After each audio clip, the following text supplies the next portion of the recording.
Welcome back, guys. Spicy lobster. Let's get into it. Well, this is my way of cooking my lobster. I boil it with some corn and some special seasoning. Guys, I will leave everything in my description so you can check it out.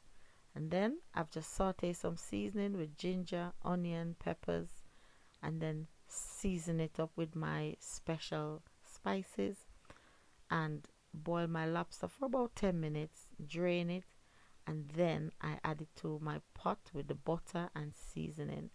Oh my word, with corn and everything. It was so delicious, guys. I would love for you to try this recipe. Remember to check out my description and let me know. You know, we all cook differently, but let me know what you think of this method and if you would give it a go. Oh God, it was so nice.